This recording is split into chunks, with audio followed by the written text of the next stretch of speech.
Hello, I'm Cynthia Myers-Morrison. I am a board member for Food Addiction Institute, and I'm so grateful to have John Citeroni, a longtime friend of mine, to be here with me today to share his story, which is just a transformative story. So please, John, take it away. Well, my name is John C. I always, and this is the way I always share. I'm a food addict. I weigh and measure 3 meals each day off the gray sheet. Write them in, call me my gracious sponsor. And absence is the most important thing in my life without exception today. So I just get some basics out right away. My current weight is probably about 178. Uh, I've lost My top weight was 490, so you can figure out the numbers. I got involved in 12-step programs in 1990, and I'm a big proponent of 12-step programs. But before I even get into that aspect, it's important for you to understand where I come from, why I am the way, why I got up to 490. So what can I say? The old saying, what came first, the chicken or the egg? Well, that's a good question. So here's my reality, my situation. I got morbid obesity in my family history. My grandma, which I never met her, she died of diabetes. They say. Well, if you're short, 5'2" and you weigh 350 pounds, did you die from diabetes or morbid obesity? That's the way they said it. And comes from my mom's side. We were from northern Italy. My father's from southern Italy. And Where are I, they from again? my my mom's side is from up in north. My mom's side is up north Italy, and my father's side is southern Italy. And they met over. My father was an immigrant. My mother was first generation, and I would say they met, but back in the day, there was no meeting. It was all planned, and that's a long, different world, and that's what they came from. And so here's the situation. Here I was. I have an aunt who was morbidly obese, and I had an uncle who was morbidly obese. Nothing to be blunt about it. They're not weren't in my category, but they were morbidly obese. They were like halfway between normal and halfway towards me, I guess. So it's in my origins. So my mom, she had the kids and all. And when I was born, the most important thing you got to realize, this little kid was born. I was a sick kid from day one. I mean, I had problems. I was a preemie baby. I had problems with my lungs in the beginning. It got me out there. And So here's my dilemma. I like to say, well, it wasn't for this childhood trauma, I'd be normal or something happened to me. Well, here's the reality of my situation. I don't remember this. My mom told me this. Here was this little kid throwing around on the floor, and we had this boxer named Brandy. He loved me, and he'd bite anyone that went near me. He really loved me, and he was a rough dog to deal with. And they used to feed him dog biscuits. And this little kid's crawling on the floor and stealing the dog's dog biscuits. And they thought all the adults thought it was rather funny. I don't remember that. I don't have that. It's too long ago. I don't remember that. What I do remember was um, my my mom used to, they had the baby food from back there. And who knows? Probably more sugar in the baby food than anything. And I love custard baby food, and she used to buy it for my little sister.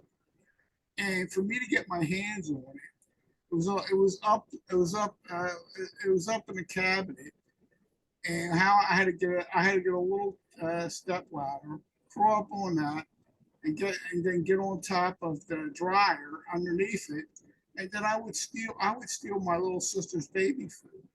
My mom said, "Where'd this go?" I said, "Oh, I don't know." Maybe the cat got up there. I give her some cock and bull story. And that's the truth.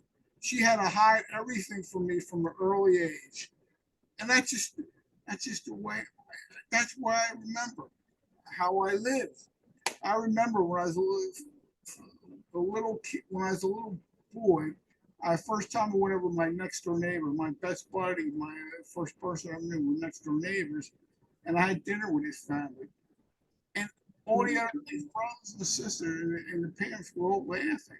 They never saw a kid like me eat like that. I just ate out of control. That's the way I was brought up, and that's my basic normal thing. I mean, it's just the way I flow. I drink water. I don't drink water like I will sit there. I drink it all at once. I gotta drink it all at once. I cannot eat anything normally. And I gotta finish. If you give me an 8-ounce cup of water, 12-ounce cup of water, a 30-ounce cup of water, I'm gonna drink it all. It's just the way I am. That's the way I live. That's the way I am. Plus, I was a sick little kid. Uh, I had when I was 6 years old. I had one leg shorter than the other.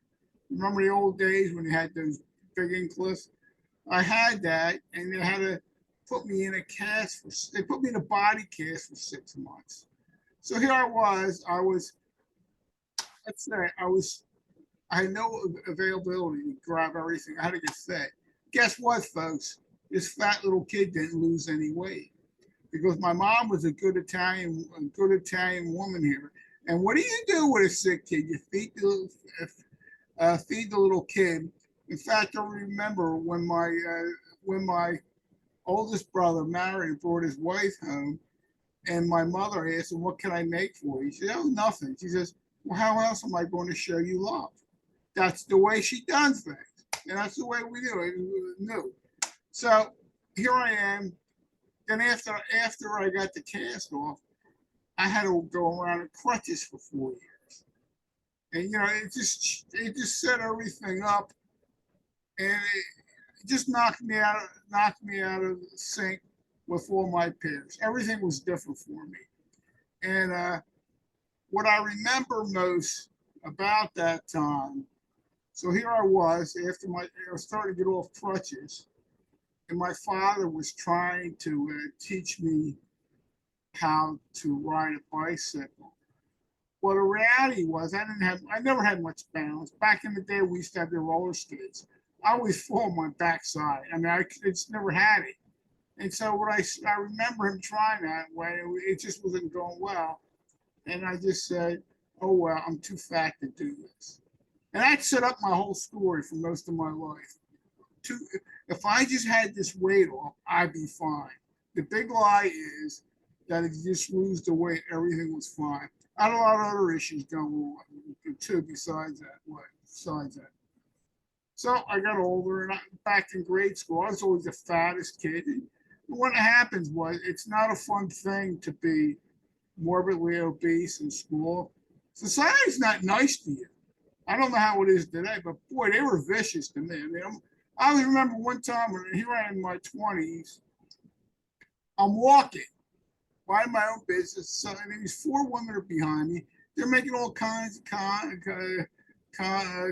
comments. Doesn't this kid have any? Does this guy have any pride? How can he look like that? And I felt like turning around, saying to them, "You think I like being this? You really think? You really think you? I was so tempted to be honest. You think I really like being this way?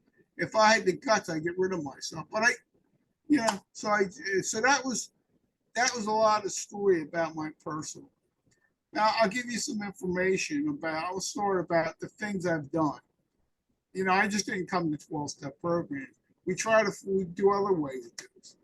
The first thing was, oh, one more backstory. When I had crutches, the surgeon, I helped did a procedure in my hip. He said, "John, you got to lose weight, and I'm going to put you with the people the kids that go into special buses, the retarded ones." And I was so, and I says, as I said, it was a different world back then, folks, not like today. And that was like the kiss of death. I lost a little, but it didn't work. The first diet program, and it's kind of funny. I really didn't. I mean, it was just a different era. I mean, I didn't have any counselors back in grade school. I mean, the nurse used to say to me, "Well, you just eat one plate of spaghettis or stuff like that." They had no clue what was going on with me, and so that's the way I was brought up, and that's the way it was. The first diet I did, real diet, was those caramel candy things, and I used to like what they were good for is binging them. They never worked for me. So I went to the doctor. He gave me this 1,200 calorie. This laughed, but I was able to pull off that thing, the 1,200 calories. I went to 375 to 215 because I got into smoking. Instead of eating, and I was most of my food was at nighttime. I was like a normal person. I became a werewolf at night. I just couldn't stop. And believe it or not, I was able to stop because I smoked cigarettes. Um, I used to smoke as many as 3 packs a day, and I would chain smoke them, and I was able to pull it off for a while. Then what happened one fine day is I realized how disgusting a habit this was. My hands were all yellow, my teeth were all yellow, my room was yellow, and it smelled horrible. And I said to myself, "This is disgusting. I gotta stop it." And so what happens is when you say you're going to stop it, you're going to cut down to 1 pack a day. Well, that 1 pack a day I inhaled because I was only have 1 pack, so that made it 3. So one fine day, enough. I'm doing this cold turkey. Um, First day was tough. I had the cravings. The second day was rough. After that, it was over with. I had no problem. Let me tell you something today. I haven't had cigarettes well over 40 years. I have no desire to smoke. Quite frankly, I find the habit disgusting. It doesn't turn me on. If you go to a store and they have all the fast food, the cigarettes up there, I don't get excited, fantasy. I have zero interest in it. But the point is, that's not my addiction. My whole addiction was on food. That's where I come from. My Italian. We don't got alcohol to my family. We got food. That's me to the T. And so what happened was naturally I went back up and put on more weight. Then from that, let me see what else I did. Oh, Optifast. I should go. I've done other things. Optifast. I was their superstar. They estimated my weight at 490. Uh, Catch this. Their scale. When I came in, they had the fancy, not as doctor scales, but they were electronic too, and they were real fancy. And they went up to I think 450. They couldn't weigh me on that because I was too big for it. So they kept on pressuring me to go to a butcher shop because they had bigger scales. And for a reason, I just did it. And so they put me the butcher on a thing, and that's how they figured out. I was 465 on the scale. When they get back, they figured, well, you were doing this long. They come up with a calculation. That's what they said I started. So I did OptiFast. In a year's time, I went down to 199. I was their superstar. They never saw anything like this. If they're going to do an ad, they probably want to use me, which I wouldn't mind if I get paid for it. You know how it goes. But it was incredible. That crazy plan where you basically eat just what I used to do. Their shakes, and I put in diet soda, and I used to eat that, and I take 5 of them a day they give me. Believe it or not, that crap, I get off on that. I was happy with it. I was ready to spend the rest of my life on this. You know what I mean? And I remember one time I had to eat normal because I was out of town, and I was able to do that and get back on track, which was great. Well, what happened was, yeah, by the way, they took a cardiogram with me every week. I had to go to a doctor every week. They would check me, and make sure I was all right. I guess I was all right. But the thing was, I took all this weight off, and you get all kinds of positive feedback off of it.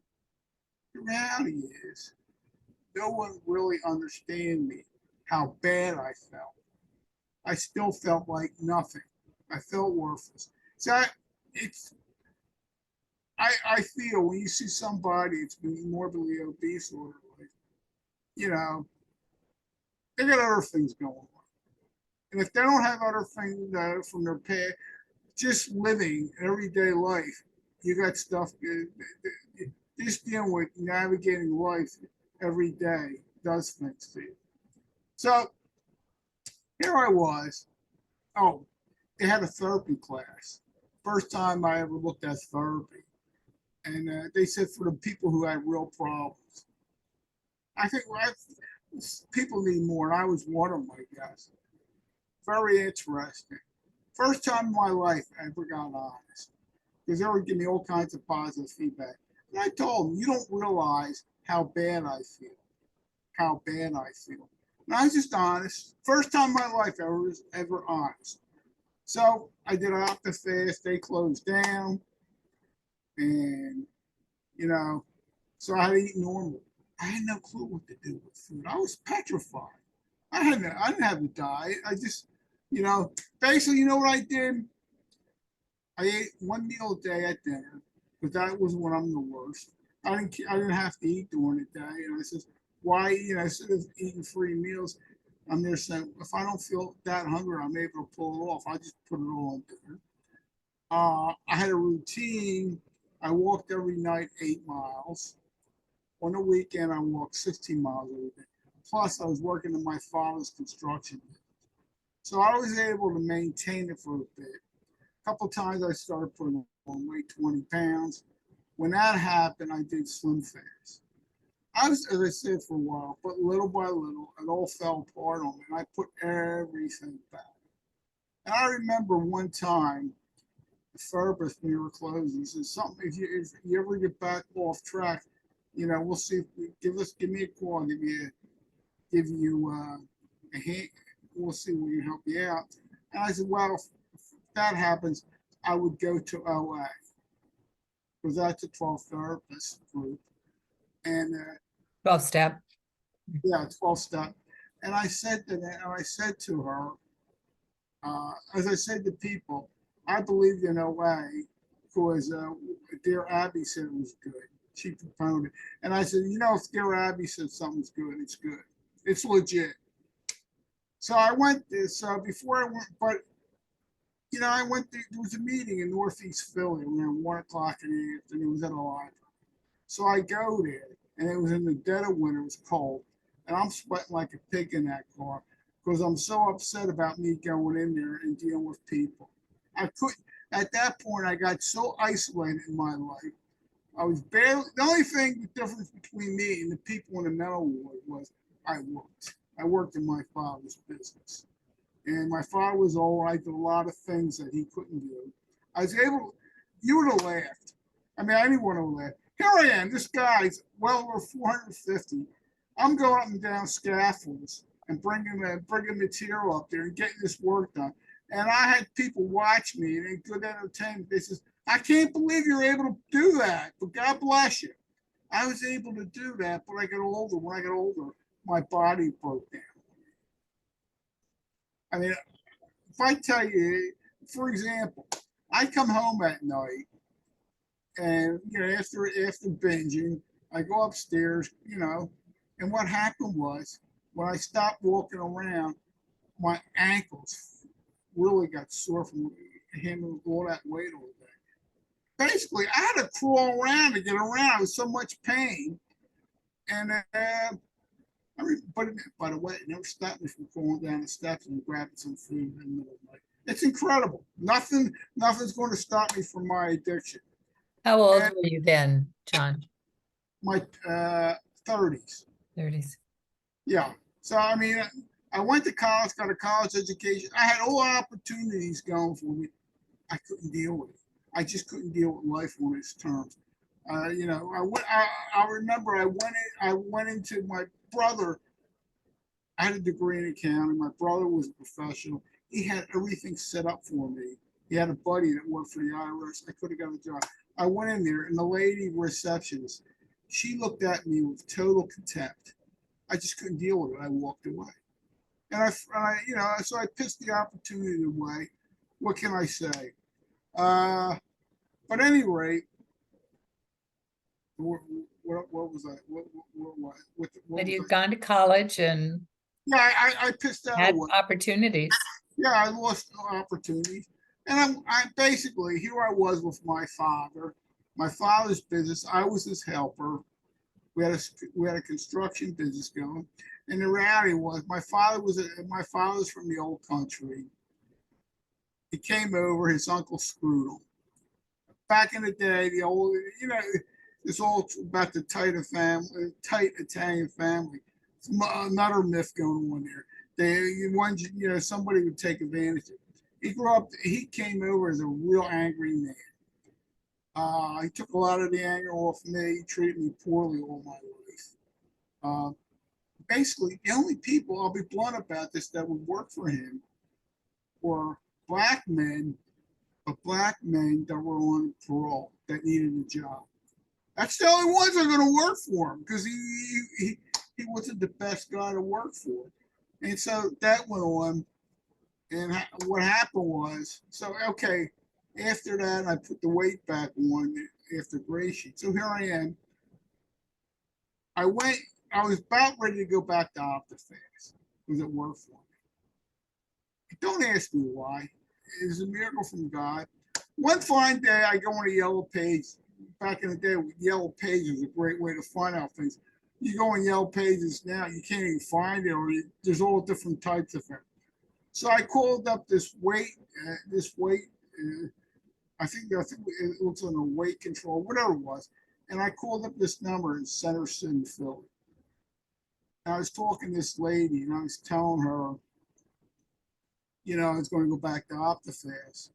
And for whatever reason, she told me, John, OptiFast doesn't work. And I said, I know it don't work. And she said, John, I'm a 12-step therapist. I go to the 12-step program. Why don't you stop in and stop over and we'll see if I can help you out. And for whatever reason, I said yes. Most important decision of my life. Um, Her name was Amy. It's so long I forget her name, but that woman was the first person that started my recovery, and maybe she's the most important person. If she was on, if she, you know, she's a professional. If she was around here, I'd have to say I give her more credit than anyone. So I went to her, and the most important thing she said to me when I went to her, she says, "Look, if you're willing to work, I'm going to ask you to do things. If you do these things, it will work. But if you're not going to be honest with me, you're not willing to do anything, you're wasting your time, your money, and my time." Can you imagine today someone saying, you're telling you, I mean, they probably half the country look at you if you're crazy. Well, that's money. That's all you care for. I mean, you should care for. But that's what happened. So here I was with her, but something happened when I said yes. Something happened. It's almost like I surrendered. I was so desperate that I was willing to do anything. I didn't have the guts to kill myself. You know, my brother died from brain cancer, and I remember him taking me to the doctor's office. And he pointed out, he said, "John, I'm not going to be around much longer." We went together. You really need to start taking care of yourself because you're going to have to take care of your parents. No one else is. I mean, so okay, so I went to her, and back in the day, you had all the eating disorder clinics. She was affiliated with a Place for Us, if you remember that one. She was the biggest one in my area was Glen Bay. I mean, it was super huge. Well, I was at the time when right then Blue Cross uh, decided not to cover that. So I couldn't go for a place of us. Maybe you from Glen Bay, but she was upset with Glen Bay because the clients she sent to them, they were stealing them all from giving them to their own firm. She resented that. And but then she, but what happened was, I just want to tell you something. I was willing to go to a place for us 30 days, total out of my character. My father was about ready to disown me altogether because he wanted me to stay home and take care of him. Everything. I mean, I just did it. I was, but what happened was it fell apart. After that fell apart because the place for us couldn't cover insurance. I said, John, I'll tell you what, we'll have our own therapy room in here, and I'll work with you. We'll see if we can get something done. Now you're gonna realize I didn't really have a food plan, but the insanity of food ended that day. I wasn't going as I wasn't eating normal, but I wasn't the insanity at 19 ended that day. So what happened was, okay, John, here's an OA schedule. You got to commit to 3 meetings. Just to tell you how the 3 meetings I got to them. I like one meeting I wouldn't go to because it was around, it was in a Y, and there's all kinds of kids there. I go nowhere with kids because they always laughed at me, made jokes. Another one was big meeting. I didn't want to go there either because they made you come up front and read literature. And I was afraid they would start laughing at me because that was my experience back in the day. But anyway, I finally worked out 3 meetings with her. With she said didn't have a sponsor at one. I did have a sponsor there. I was able to handle her because I told her I couldn't find any men's sponsors. There were only women sponsors, and you don't want me to have a woman sponsor. And she sort of went with that to a little bit. So what happened there? How I got my first sponsor? This guy, I call him a young kid who didn't look like he had a food problem at all. He'd be at all the meetings, and he gave me a card with an 800 number for him. And I was like, I got his number. He's a salesman for these clinics. He sells us all us fat people to get us into the clinics so he can make money. That's what I figured. And my trooper said anytime someone was nice to me, I always said there's hidden agenda because why would you be nice to me? It's not normal. So, at any rate, here I was, a lady, my early recovery. I'm here, and I went to her meeting on a Friday night, and I was about ready to leave because the speaker didn't show up. And she asked me to please stay. I want you to hear this guy. He lost well over 100 pounds. So I'm sitting there, mind my own business. Listen, guess who comes in? This guy. He was morbidly obese at one time too. And we started. And he said his story, and we started to talk. And he asked me, "Well, how come you never called me, John?" And he said to me, "I said, oh, I lost your number." He looked at me and said, "You're full of shit. You threw it away." Actually, became my first sponsor. So here I was. When I started, my first food plan was real food plan was Acorn. Uh, that's the one from Glen Bay, where he went to Glen Bay. And you were how old at that time? What? How old? Let me see. Early 40s. So here I am, early 40s. And the thing, Acorn, the main difference between Acorn and Gracie, I feel, is Acorn you get grains. You get more food too. But if you're doing that right, you got to weigh and measure without exception. Sugar's got to be fifth or less. Yeah, if you go to a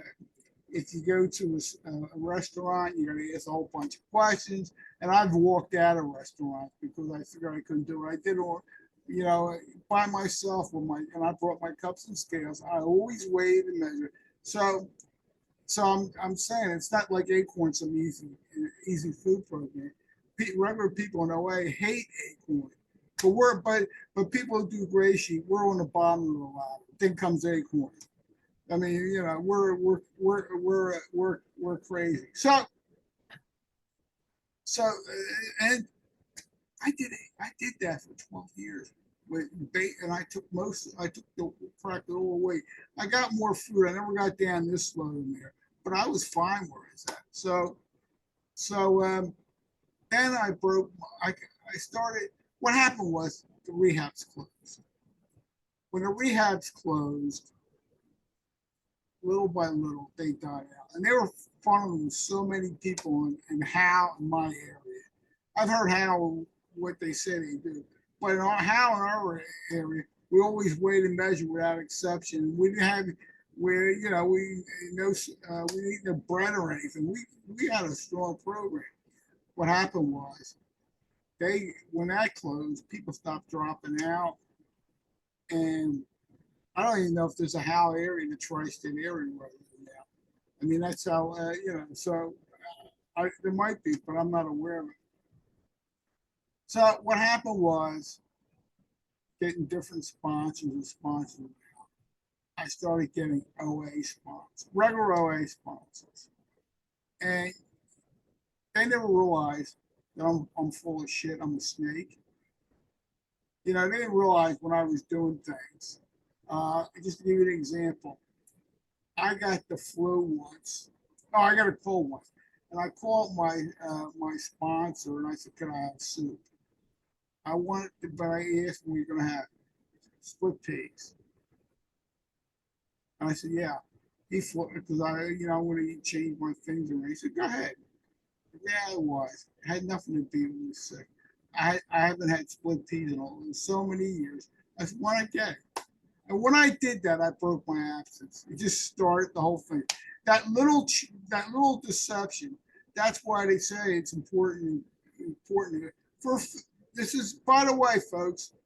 I don't know where you're coming from, and I'm not saying that you got to do what I got to do. I'm just telling you this is my story, and uh, this is my story. Hold on for a second. Telemarketer, I know who you are. Let me close this. So this is my truth. This is my story, and I'm not saying you have to be you have to be as extreme as I am, but this is what I got to do to myself. And I had people call me up. Well, you don't understand, John. I'm over 400 pounds. You don't understand, John. I'm 70 years old. That's all a bunch of bullshit. There is recovery out there, and you just got to be willing to do what you got to do. If you might have to give up all sorts of things out there. But is it worth? I mean, you have to look. Is it worth it to you? Not. I mean, you know, I still, I buy. I usually buy. I start my day after I eat my breakfast. I go to the local 7-Eleven. I buy a cup of coffee. I put. I put some stevia, maybe some sweeteners in it, and that's it. What's in these stores? There's sweet stuff all over the left and right. You're not going to see healthy stuff, and most of the times I ignore it. It's not part of my deal. I like coffee. I'm allowed to have it in my fellowship, so why not? So I have my coffee and I'll leave. But I'm not going to go out and get something else. So I mean, it's a decision I make. If I go, my reality is, and I can't speak for anyone else but myself. If I go over there and get a piece of sugar at this place, it's just, what the reality is? There's not enough sugar in this place to stop. I can't eat normal. I have to accept that thing, what I am. As I told my sister once, um, they gave me when I retired, uh, they gave me a bowl of a basket of fruit, which they thought was healthy. Well, in that basket there was grapes. This is not on my plan. And darn well I ate everything. I said, relapse. That's what I did. Now, just one time, I was talking to my cousin. He made a strawberry cake like my mom made. He knew how to make it. My mom made my favorite dessert. He said, "Why don't you have a piece?" I said, I'll pass." So I said to my sister, I said, "Barbara, why don't you get yourself a piece? You're not like me. If I could eat that, I'll be out. I'll be out and things." She looked at me and said, "Are you nuts, John?" She's gluten free. She says, "I haven't had that stuff in years. If I eat that stuff, I might get real sick because I haven't had it so long." And she just passed it. Can you imagine someone saying that yourself after all my life and saying to myself that it would ever be a struggle? And I'm just saying, this stuff's going to kill me. Why would I want to kill myself? Why would I take arsenic? It makes no sense. But, it's just a difference. And I remember they gave me this real used kit. I had to carry for my car. And so she has this big case over there, big piece of it. I'm looking at her. This big cake. I said, "What are you going to do with this, Barbara?" "I might slice a couple pieces and put them in the refrigerator. Most of it's going to get frozen. I'll slice it down. It'll eventually, get, I'll eventually eat it all." I'm there saying to myself, if I brought that home, I don't know if I wouldn't finish it before the night's out. And it's like, I remember one time I took her out, and it's funny how they set these things out in these farmer markets. They have the Amish people there. And basically, the Amish people, you get to pass the bathroom there. You got to go past that. And, they have everything that's destiny there. And I tell my sister, "Oh, Barbara, if you want to get something there, get it." She looked at me and she's, "John, my pride." I said, "Don't you?" I mean, they got some really, the post has some great candy here. She just looked at me and said, "John, you nuts?" No, here's what she said to me. She said, "John, I got nothing wrong problem with buying candy. My problem is I'll eat a piece, then I'll forget the rest, and it'll become stale." I'm laughing. I says, "You're my sister?" And I was going to say, "What the hell's wrong with stale candy? I mean, can candy ever get stale? I don't know what the thing is." And, but that's where it comes. My recovery has changed over the years. This is one story. I always hated the holidays at work. They bring all their stuff and they want you to eat their stuff. And so finally, they were beating me down, and they asked me, "Oh, you got to take some of this stuff home." I basically put two two containers of donuts, big things, and I says to myself, "I'm going to give it to the kids," because I was around it as like at home. I kept it in the back of my car. But guess what happened? I forgot about it. I forgot about it, John said. And I'm looking at this. Oh gosh, it's because I had to go in the trunk for weeks. I said, "Oh God, it's probably frozen stiff. It's dead of winter." And so I went in there. I opened up my trunk and I looked at this. I got those two boxes and I threw it. I threw it away. We had the what do you call it, big things outside. So like I couldn't get back in there and get it for myself if I wanted to. I just threw it away. And I'm there saying, I just laughed. I said, frozen sugar? That's going to stop me? Stale sugar? That's going to stop me? No, I love that stuff. But I couldn't bring it to the kids, and I just got rid of it. When I first came into Gray Sheet, that's the way I was with sugar. By the way, just tell you with Gray Sheet, my first sponsor, and this is important for a person like me. The most important thing my first sponsor said, "John, we don't eat that in Gray Sheet. No, you can't have it." See, you folks over there can teach me how to be disciplined, how how to how to do a lot of things, but you can't tell me how to be sloppy. You can't tell me how to binge. I got a PhD. And I'm the person Don't turn around. Don't turn around and tell me, just eat normal. Don't turn around and tell me about tell me, just have one or that stuff. It's not happening, folks. I am what I am. I'm an extreme person. This is the only way I'm able to pull this off. Weighing and measuring is weighing and measuring is not a choice. If I don't do this, it's not going to work because I know the way my mind operates. Of course, I've been doing this a long time. I know what 4 ounces of protein is.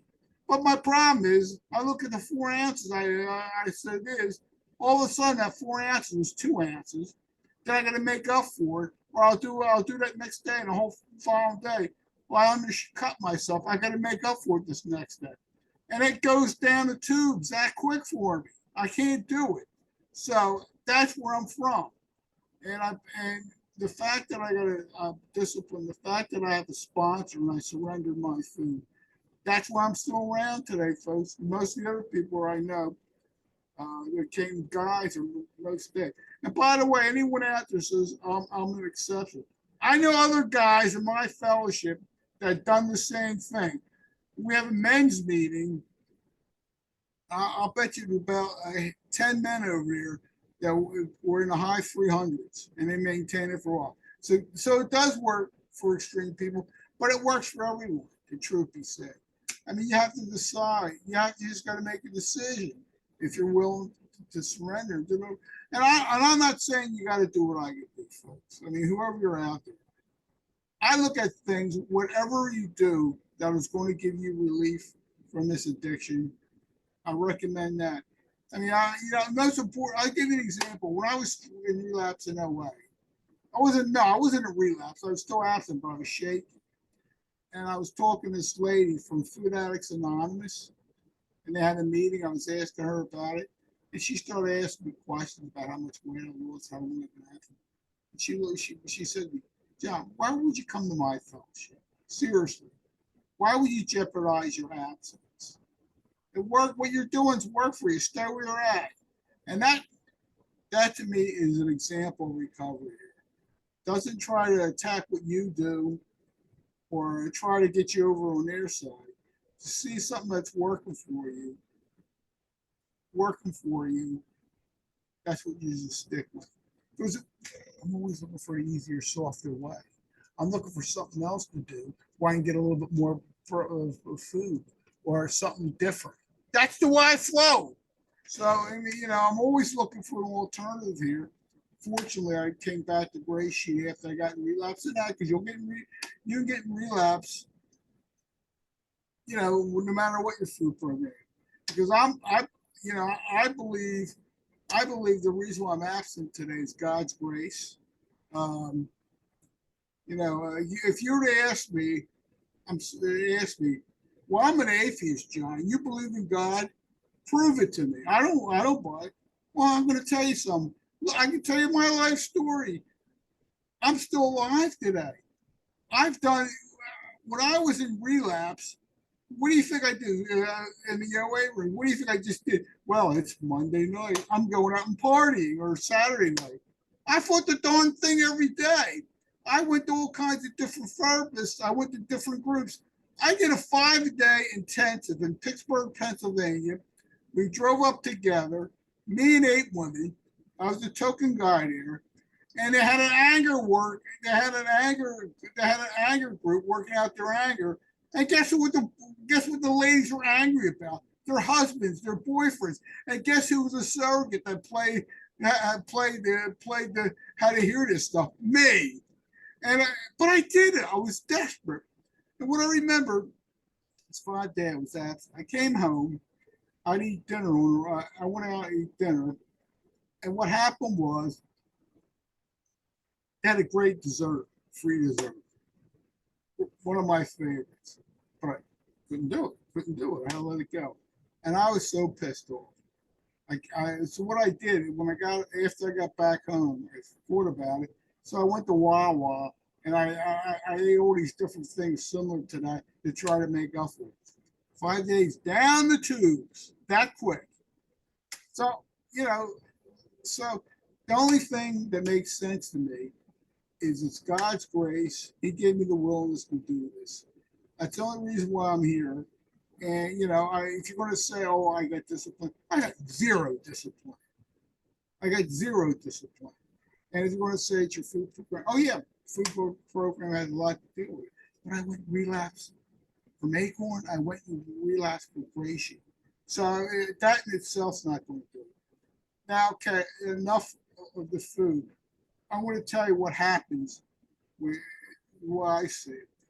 You know, if you some people say, "Oh, it's a spiritual," you'll say, "Well, just work the steps and pray to your higher power."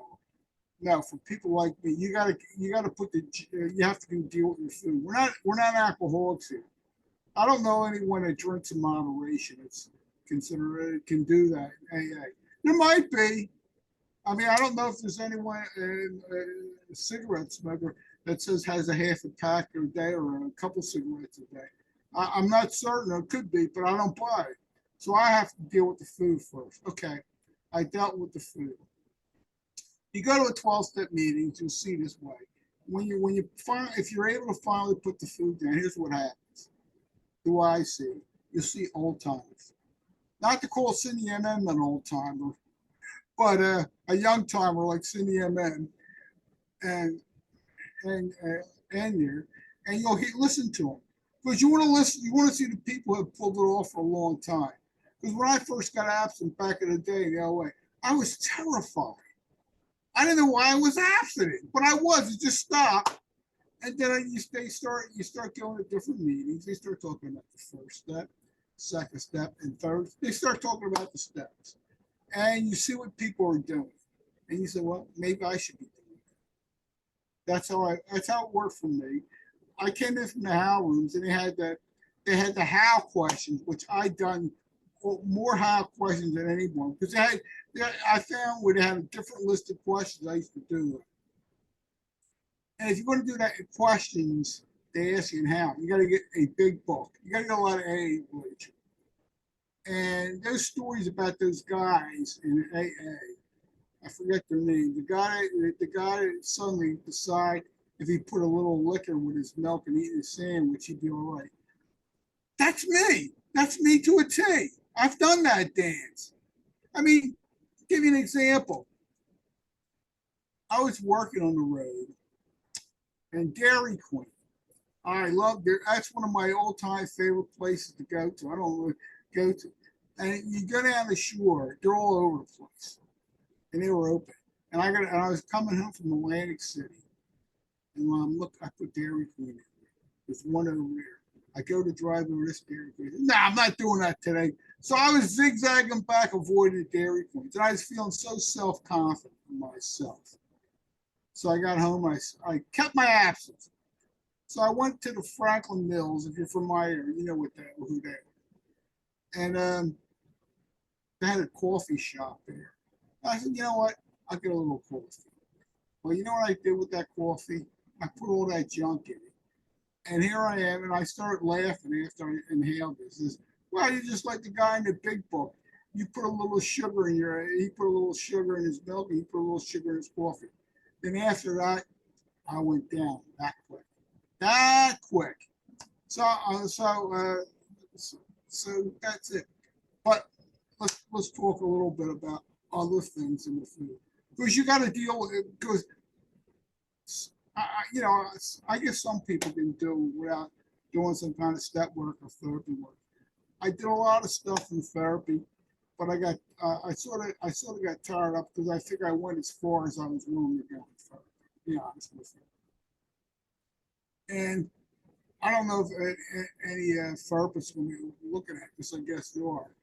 But I will say something to you. If you tell someone in 12 steps, it's involved in 12 steps, that your problem with 12 steps is you don't graduate from it.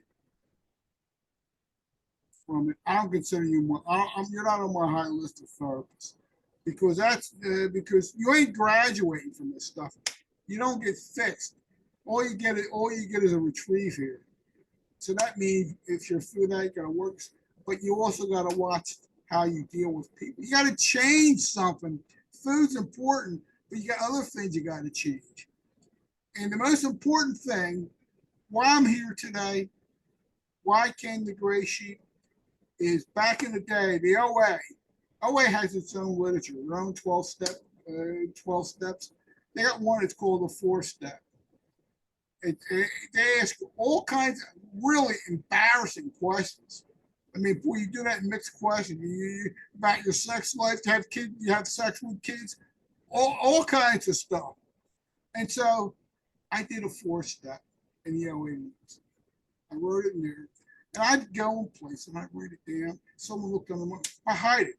I was, my first 4-step was the most important 4-step, the most important thing I did in my 12-step recovery. Because I wrote about every dirty little secret that I felt shame. Shame was a big part of my life. I got totally honest when I asked those questions. So I did this. The trouble with doing a 4-step, no one gets it. But the trouble after that's the 5th step. I don't want to tell anyone. My sponsor was asking me, well, are you going to give me your 5th step? I said, no. So I was figuring I was going to give it to my priest because I figured he'd kick me out of the church. So I gave it to my therapist. So I came one fine day. I had it in an envelope. I had it, the thing was, it was like the glow in all his clothes. I gave it to her. She turned around and threw it at me. He said, oh, well, that's not the way it's done. When you give a step, you got to read it to me. I tore it up and read it. I was 100% honest with this stuff. I even told her the truth. She was an attractive woman. She liked to wear short skirts. I told her I fantasized about her. I was, because I was ashamed about that. And I told her everything. And she just laughed. She said, well, I guess I can't wear, I guess I'm going to watch what I wear now. But at any rate, I did it. And what the 4-step did to me, it opened me up. It gave me the first time to start being honest with people, tell you how I felt things. To be really honest at meetings where I'm coming from. And that led to that led to everything. I wouldn't be here today doing this. It led to me when I got in the Gray Sheep. I did a real intensive 12-step with the old timer back in the day. The first 100. They had all this reading I had to do, and you highlight it, and you hide up, and you had to look up words. I had to write every night for an hour. A person like me, that's painful. I hate to write, but I did it. I did it because I surrendered. And when I did my 5th step with him, it was so much easier because I already did a lot of stuff, and it opened me up. I mean, just to get you how out of touch I was with thing. I had a sponsor in the OA said to me, John, how about resentments? Because that's part of the 4th step. And I told him I didn't have any resentments. Are you sure, John? No. You know what I found out after all these years? My problem is I have resentments about everything. Everyone. If I knew you, I have resentments against you. So my question to you is, if that's your life, how can you tell what a resentment is? Because that's my normal state. And so I had to learn like it. I mean, I was going for everyone. I had to go for one every in my life. And I finally looked at my mailman, hell of a nice guy. But guess what? There's one thing I had a problem with. When I came home from work, I expected the mail to be delivered, because that means I had to come out again and get it. And I was pissed at him because we were his last stop. So if I knew you, I had resentments. So I mean, none of, as I said, but none of this would happen without putting the food there. But I did a lot of things. I made a lot of amends. That guy, I was talking about this guy yesterday because I was talking to my sponsor before I came on here. I had this good buddy and I had in OA. My first sponsee, little did I know, his son was my sponsor. I never knew this. I used to hang out with him We used to do inappropriate things together back in the day, and we were absent and all that. Well, he did something. He was a used cars dealer, a used cars dealer. What they say about used cars dealer is, I hate to say this, folks. If anyone's listening, I'm sorry, but whatever they say about used car dealer, it's true. Because I know a bunch of them in the 12-step program. I wouldn't trust them as far as I go from. So he said, John, I broke my transmission. My transmission blew up. He said, go to my guy. Tell him I'm your uncle. He'll take good care of you. Let me tell you something. I got screwed so bad. I never got screwed this bad by anyone else. And I knew it when I went in this shop. I said, it didn't look professional.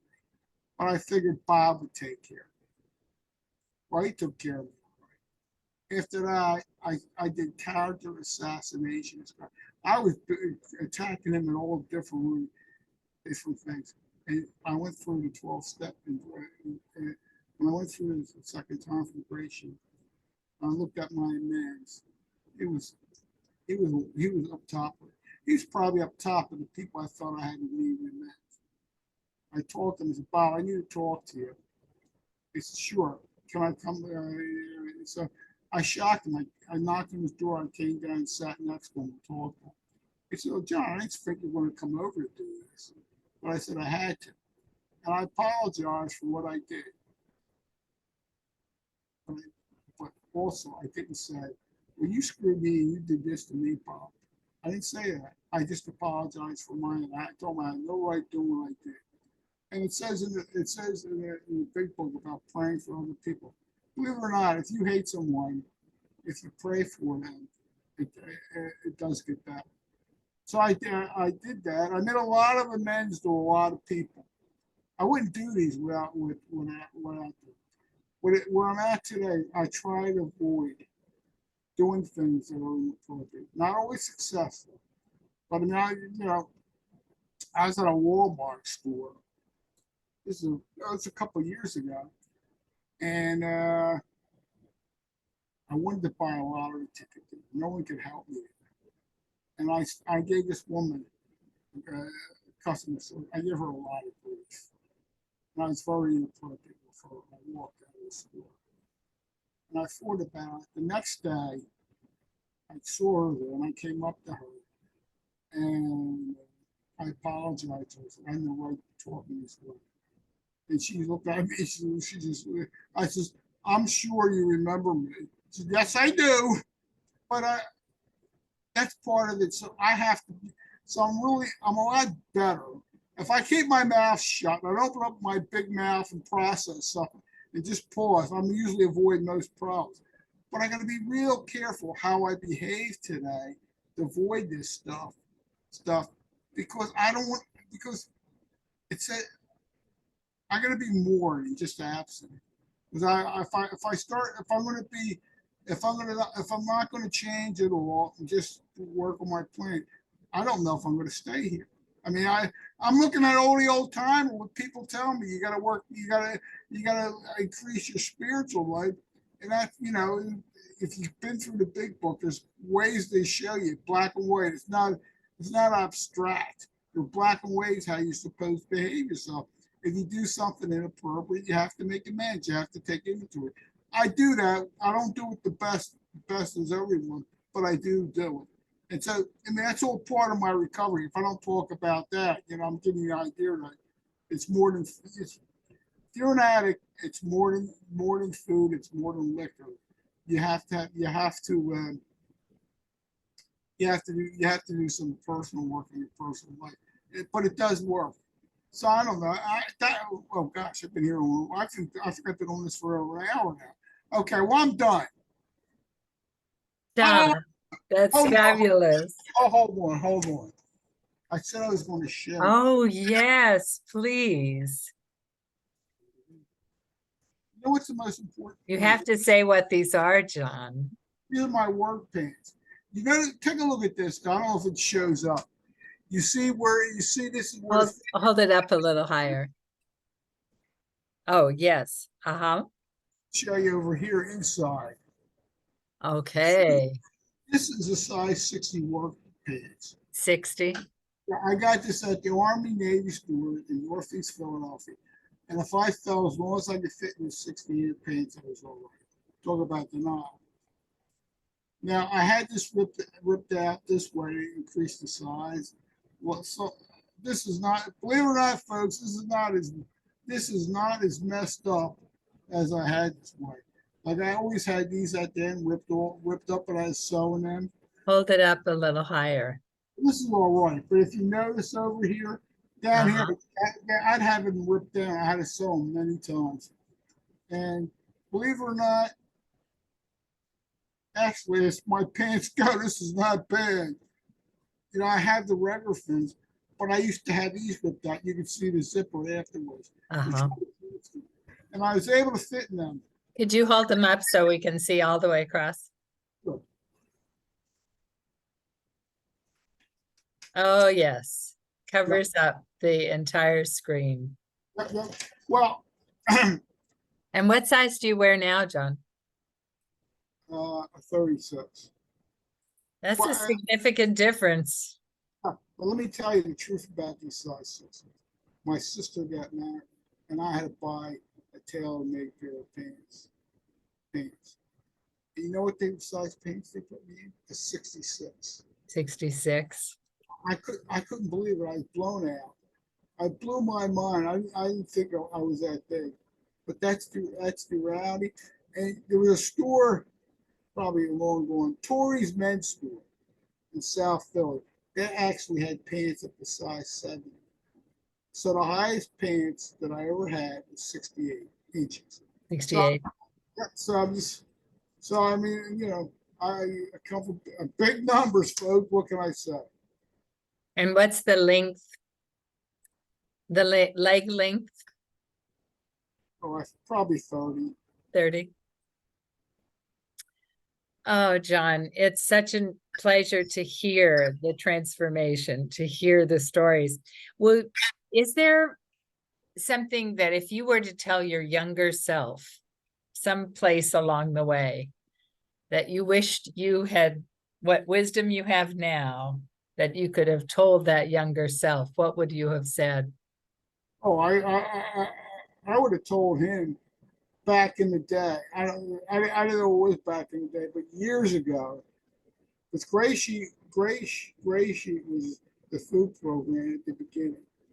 And then there was people I know that came in the 70s. If I would have came in when I was 20 or 25, I would encourage it. Even if he doesn't like it, just stick in there.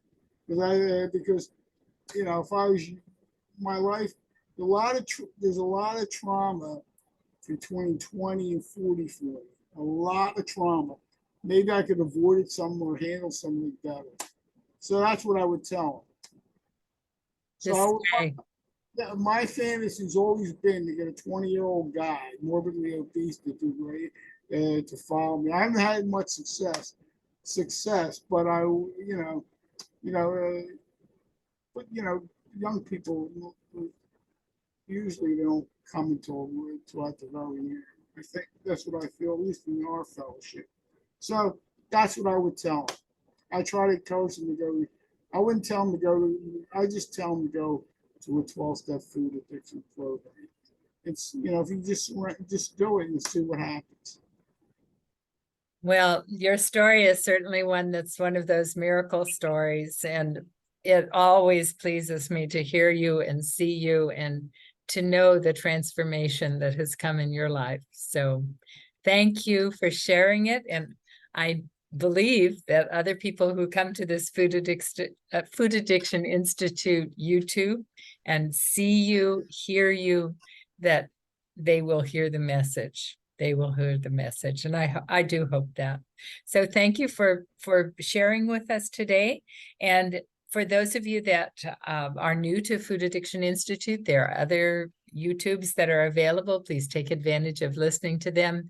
There's a lot of information on the Food Addiction Institute website and a starter booklet for those of you that want to just put your toe in and see what happens.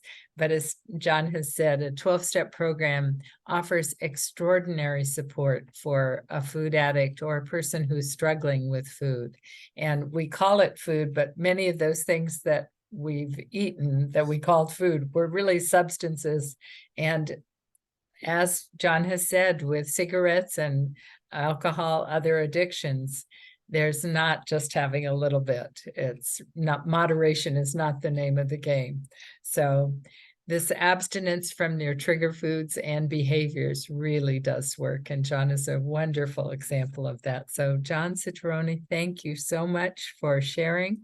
And John C., as you are known in the rooms, and thank you very much. I so appreciate your doing this. Thank you.